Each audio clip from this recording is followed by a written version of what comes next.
All right, good day. This is Christopher Emge from the Greater Bloomington Chamber of Commerce's Success School. We're doing a career video on fund development, fundraising with Megan. Megan, hi, how are you today? And just give us audience a little sense of you. Great. Hi, Chris. Thanks for wanting to chat with me today. So my name is Megan Niese, and I'm the Development Director at the Community Foundation of Bloomington and Monroe County. And so the Community Foundation, there's one actually in every county in Indiana. And community foundations are really meant to be sort of an institution of philanthropy. And our job is to make grants to improve the community and quality of life for everyone that lives in it. And so my particular role as development director is to raise funds that the community foundation can then invest and utilize for making those grants to meet the most pressing needs in the community or seize whatever compelling opportunities we have. And what sort of led you to this position at the Community Foundation? Yeah, well, so I had done some work in the for-profit sector, working actually in the life sciences for a little bit. But for me, what I came to realize is that I really wanted the bulk of my hours in my day to be used making the world a better place. And you can certainly do that in life sciences, and there's lots of ways you can make incredible, life-saving medicines there. But for me and with my particular skill set, I thought, I would just really like to be giving back in a very tangible way that I could personally see. And so for me, that meant looking at some options in the not-for-profit sector in terms of a career move. And if you're getting sort of donations, why do people donate to community foundations? What are some of the reasons and what are some of your pitches to get them interested in donating? Yeah. So, we like to kind of joke that at the Community Foundation, if it's legal and charitable, we can make that happen.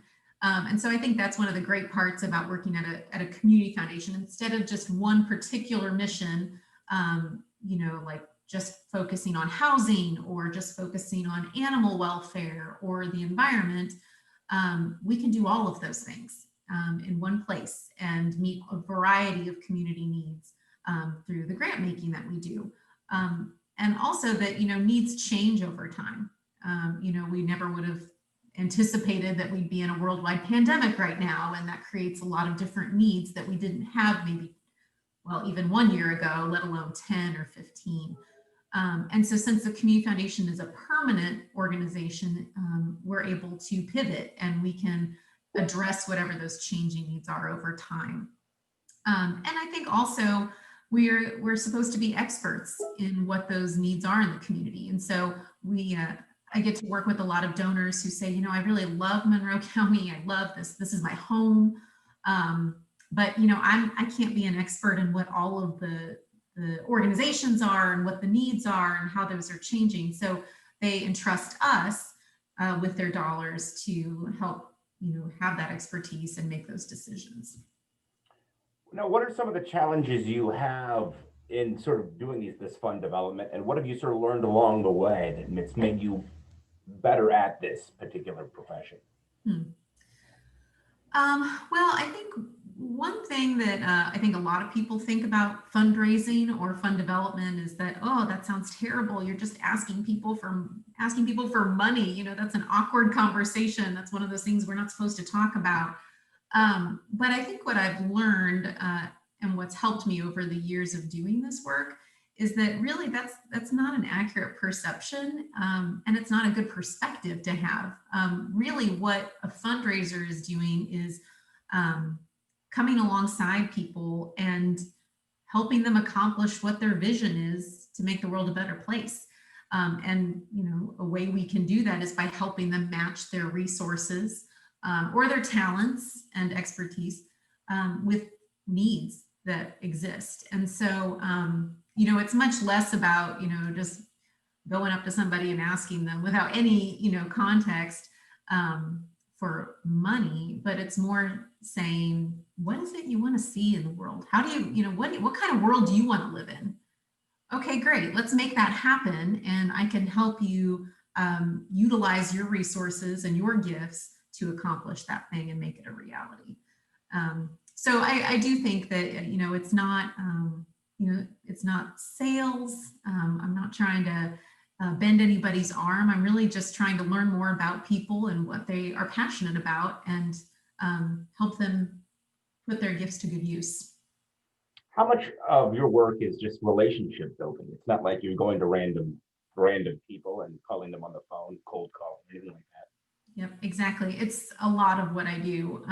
In terms of development and fundraising, it's, 75, 80% is knowing people and spending time with people, and hearing their stories, and also coming to them with opportunities. If I know that Jane Smith really is passionate about clean water, I can come to her with, hey, this is what Lake Lemon Conservancy Group is working on right now, or Friends of Lake Monroe, and help bring those opportunities in front of her. So it's knowing what people care about, and helping them feel like they're really a part of the community foundation. They're kind of part of our family. They make us the foundation we are. And so it's a lot of thanking people. I probably spend more of my time actually thanking people and updating them on the impact their gifts are having than, actually asking for a gift.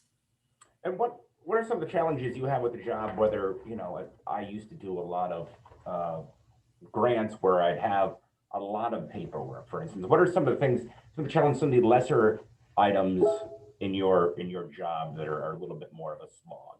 Yeah. Well, there is certainly, because we're dealing at the Community Foundation with these permanent endowment funds, there is paperwork that comes with that. We have fund agreements and, documenting people's gift intentions that might be coming through their will or their estate plan. For me personally, I don't mind some of that paperwork, because since so much of what I do involves people and that relational side, sometimes it's kind of nice to just be in my office and work on a document and refine some of those things that are really concrete. But I think the thing that that keeps me up at night in this job is just that there's so many needs. The needs never stop. There's always more we can be doing to make the quality of life good for every single person in Monroe County. That work, I'd love for that work to be done where everybody in this community is living a great quality of life. But until that happens, there's work to do. And so, I think that can be motivating, but it also, that's why you got to have a great team of people to help kind of keep your focus on the work you are accomplishing while striving to do more. And great segue, you work in a team environment. What individual, what characteristics make for a good teammate there in the office, and what in your line of work would be some people who it didn't work out as well, and kind of give a sense of those characteristics? Yeah. Well, I love the team that I have. All of us, we're a small team at our community foundation. So we're a small organization with, maybe 6 to 7 people at any point in time, all kind of heading different areas. And so I like that because, our controller, for example, has a very different perspective and approaches her work very differently than I do. She's all about the numbers, right? Numbers and facts and figures. So I think there's great balance to be had with those different perspectives. In terms of fundraising, I think what's been really important is to have a CEO or an executive director of the organization who sees the value in fundraising and who prioritizes that. And I'm really lucky that I have that in Team Peterson, our CEO, because you really have to be a team when you go and approach people and invite them to make a gift. And so there's an element of kind of strategizing, okay, who's going to take on what pieces. Tina's really good at communicating the big vision and the big picture of what we're trying to do. But then I can kind of come in and share the details and lay out how their gift might actually work to accomplish that vision. So you have to be able to collaborate and know that you don't have to have the strengths in all of the things. That's what the team is for.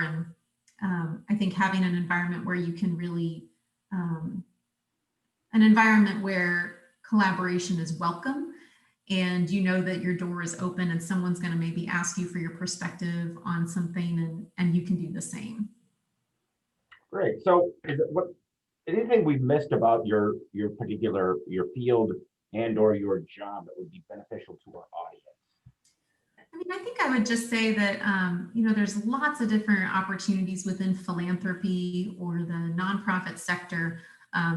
Development is certainly one big piece of it. And there's always opportunities in fundraising. I mean, there's never a time when someone's not looking for a fundraiser. So in terms of a potential career to either learn about the philanthropic sector, or if you just really like people, there's lots of opportunities.